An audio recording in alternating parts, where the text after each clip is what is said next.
So peeps, it's been asked to show on the old functions on my favourite tester, and I think anybody in maintenance or service should really have this one. What this is, because it covers all bases. You've got your fluke 1587 FC. Your FC is your Bluetooth function. So what it is it's pretty much is a multimeter with a built-in insulation resistance tester. So you've got your basic functions, you've got AC, DC, you've got your millivolts, DC, ohms, continuity, and your milliamps. And then what you other got is some other functions in your blue. So you see you've got AC is normal, and then your function button and make it DC. So what we got starting off with is we got AC, but then if you press this blue button, and you got your low pass filter. Now this is good if you're testing any kind of VFDs and you got your they're using their high frequencies, and this will take out that, giving you a more truer reading. And then we've got your millivolts there, and then if I was to take these leads out, plug this in, this will give me a temperature readout. And that's good for calibrating or any kind of, if you want to know a true reading of something. That's quite a long lead there. Put that back in there.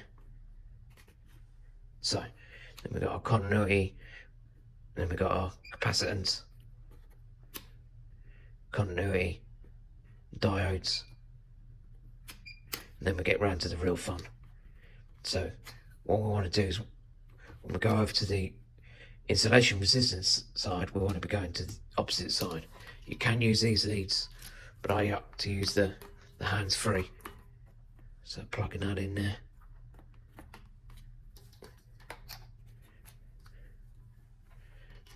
Now what this does is you can press that button there. This just makes it easier. You can now press the button on there. So I'll just go through the buttons. So we've got a hold button down. That will lock it. And that'll do your test as long as you want. Press hold again and it stop your test. Then we got our PI and our DAR. The PI is a 10-minute test and the DAR is 1-minute test. Now so you can see if you have any breakdown in the insulation. Then we got our minimum max. That doesn't really do it for this testing. And then here we got our range. So we can go between 50, 100, 250, 500 and 1000 volts. So I'll show you what you'd have if you've got an open circuit. This is what you want to be seeing. And we've got 2.2 gigaohms and 1000 volts. Now if I did a short, and as you can see, that's got an open circuit, and what you see down there in the voltages is as it reads a lower impedance on the ohms, then it starts killing the power so it don't burn anything out.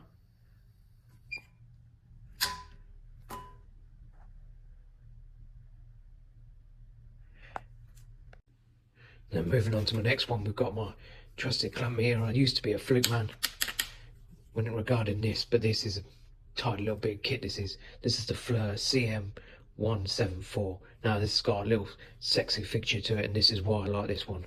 It does your standard kind of clamp metering. So we've got our voltages, we've got our ohms and continuity, capacitance and diodes, and then we go around to the clamp meter function. That's all box standard, and we've even got low impedance, which is threw me the other day. This actually can get rid of your ghost voltages.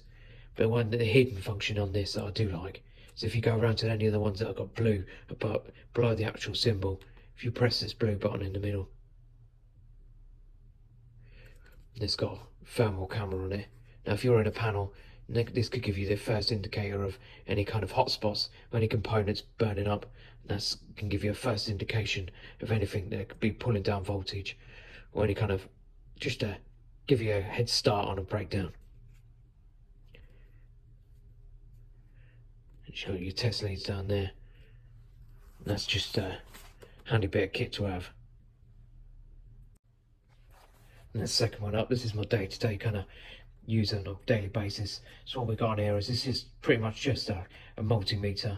This is the fluke 233, but it's got a nice little function to it. So we've got our normal functions there with a function button to do opposites, and we've also got our temperatures, which we can put that in them two probes there, and that'll give us a readout. But what I also do like about this is it has a detachable screen, if I can do it one-handed,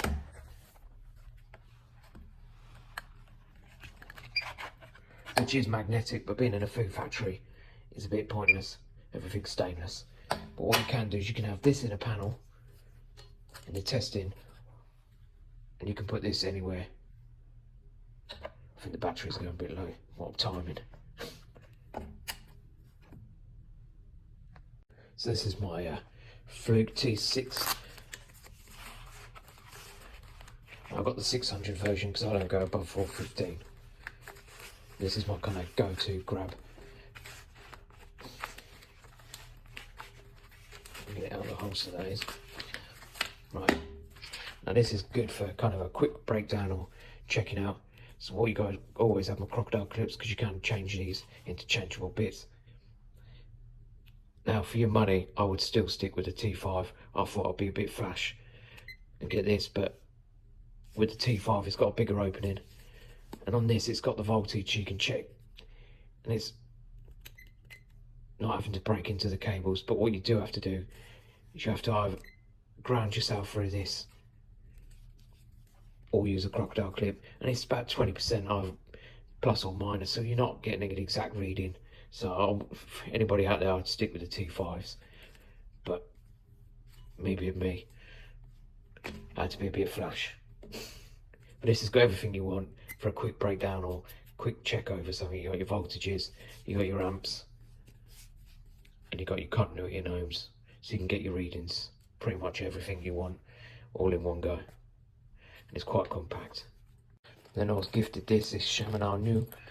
Now I do like this. I must admit, it isn't fluke, but it has made me think about using other things than the old bright yellow beast. Now this is quite a compact little tester. It's got everything you would need, interchangeable bits. You can do your amps, your ohms, everything you'd want. But what I do like about this the most is this kind of CT tail here. So what I normally do is get this in a panel, put this around what I want to test, motor, heater, and what I can do is I can keep that on the bed of the panel, and I can be monitoring it when I'm testing other things. That's what I really like about this. Now if you've watched this to the end, you're legend approved.